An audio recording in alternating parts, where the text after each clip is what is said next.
Hello guys, good morning. তো তোমরা কেমন আছো? আশা করছি সবাই এখন অনেক ভালো আছো। আমিও ভালো আছি মোটামুটি। তো সকালবেলায় দেখছো সব কাজ সেরে মাছ কাটতে বসে গেছি। তো বড় বড় দুটো মাছ এনেছিল, প্রায় 3 কেজি ওজন দুটো মাছ। তো আগে এরকম আমার 3 কেজি 4 কেজি 5 কেজি মাছ ডেলি কাটতে হতো, এখন অবশ্যই ডেলি কাটতে হয় না। তার কারণটা কি? তার কারণটা হচ্ছে আগে দুটো হোটেলের জন্য আমার মাছ কাটতে হতো, তো এখন আর সেই দুটো হোটেলের জন্য মাছ কাটতে হয় না। তারপরে আমাকে একটা হোটেলের জন্য মাছ কাটতে হতো, মানে আমাদের ঘরেই দুটো হোটেল আর কি, সেই জন্য এখন অবশ্যই এই মাছটা কাটছি আমি আমার ঘরের রান্নার জন্য। তো এখন আমি আর দোকান খুলছি না বা দোকান চালাচ্ছি না, এখন ঘরের জন্যই কাটছি। কারণ একদিনে মাছ নিয়ে চলে আসি, এটা এবার যে কদিন চললো। তার মধ্যে তো মাংস খাওয়া আছে, ডিম খাওয়া আছে অবশ্যই। তো এবারে আমি কি করি, মাছগুলোকে কেটে কন্টেনারের মধ্যে অল্প অল্প করে, মানে যতটা পরিমাণ আমার ডেলি লাগে রেখে আমি ডিপ ফ্রিজে রেখে দিই। এবার একটা করে কন্টেনার বার করি এবং রান্না করি। তো এবার যেদিন যেমন লাগে আর কি, সেই হিসাবে কন্টেনারে করে গুছিয়ে তুলে রেখে দিই। এতে কি হয় না, আমার বাজারে তো ডেলি যাওয়া হয় না, আর আমার ডেলি রান্নাবান্নার কোনো চিন্তাও থাকে না। কারণ মাছ মাংস না থাকলে আমার রান্নার সমস্যা হয়ে যায়, সেই জন্য আগে থেকে সব কিছু গুছিয়ে এইভাবেই রেখে দিই। আর বাদবাকি সবই তো একটু মোটামুটি বেশি করে হিসেব থাকে না যে 1 মাস হবে কি 1.5 মাস হবে, মোটামুটি সব নিয়ে চলে আসি, যখন যেটা শেষ হয় আবার সেটাকে আনতে পাঠিয়ে দিই। তো এইসব মাছগুলো আমার কাটা হয়ে গেছে, আর আমি মাছগুলো ধুয়েও নিচ্ছি। এইভাবে আমাকে রোজ আগে কিন্তু ডেলি মাছ কাটতে হতো, তখন আমার কোমর পায়ের কোনো সমস্যা ছিল না। এখন অবশ্য কোমরের যন্ত্রণা, হাঁটুর যন্ত্রণার জন্য আমি এগুলো আর কেটে উঠতে পারি না। তো সকালবেলা না খেয়ে মাছ কাটতে বসেছিলাম, তো খুব খিদেও পেয়ে গেছে। তো সেই জন্য মাছগুলো ফ্রিজ করিনি, ডিপ ফ্রিজ পরে করব। আগে ভাবলাম যে খেয়ে নিই, কারণ খুব খিদে পেয়েছে।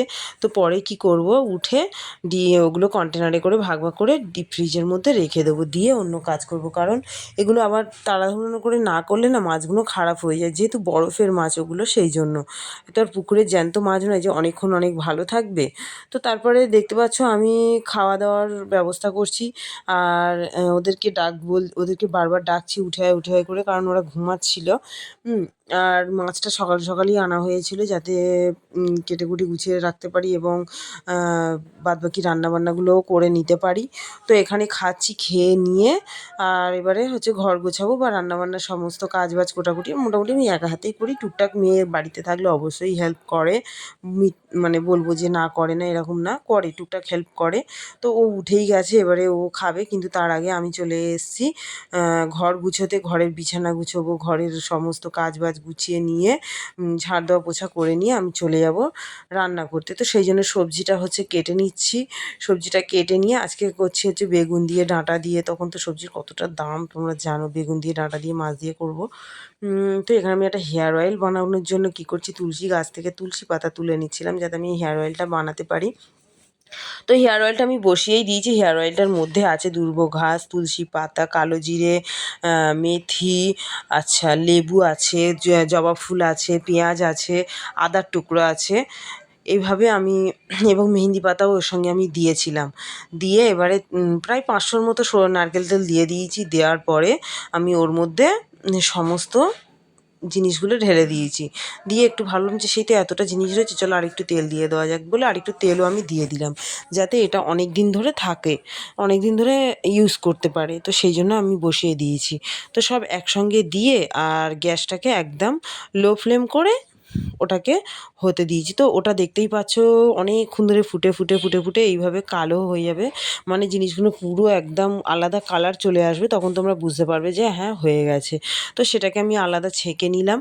ছেঁকে নিয়ে এবারে ওটাকে আবার একবার ছাঁকতে হবে, কারণ কি এটা বড় বড় জাল আছে পড়বে ওর মধ্যে। তো এবার হাত দিয়ে ভালো করে নিংড়ে নিংড়ে আর ওগুলোকে আলাদা করছিলাম। তো তোমরা যদি মনে করো এটাকে পেস্ট করে এটাও হেয়ার প্যাক হিসাবে লাগাতে পারো, খুবই ভালো। তো এটা আলাদা ছেঁকনি করে ছেঁকে নিলাম, নিয়ে কয়েকটা আমন্ডস কাটলাম, কেটে ওই তেলের মধ্যে দিয়ে দিলাম। বাদবাকি তেলটাকে কি করলাম, অন্য বোতলের মধ্যে দিয়ে দিলাম। দিয়ে এটাকে রেখে দিয়েছি। এটা হচ্ছে সপ্তাহে 2 দিন 3 দিন করে ইউজ করতে পারো, খুবই ভালো হেয়ারের জন্য। তো আমি সপ্তাহে 1 দিন করেই ইউজ করি। তো তারপরে চলে যাচ্ছে এই যে ডেলিকার ডিউটি, কাপড় কাচা। প্রত্যেক দিন আমার এই যে এতটা করে পরিমাণ কাপড় প্রত্যেক দিন হবেই। তো আজকে ভিডিও এই পর্যন্ত।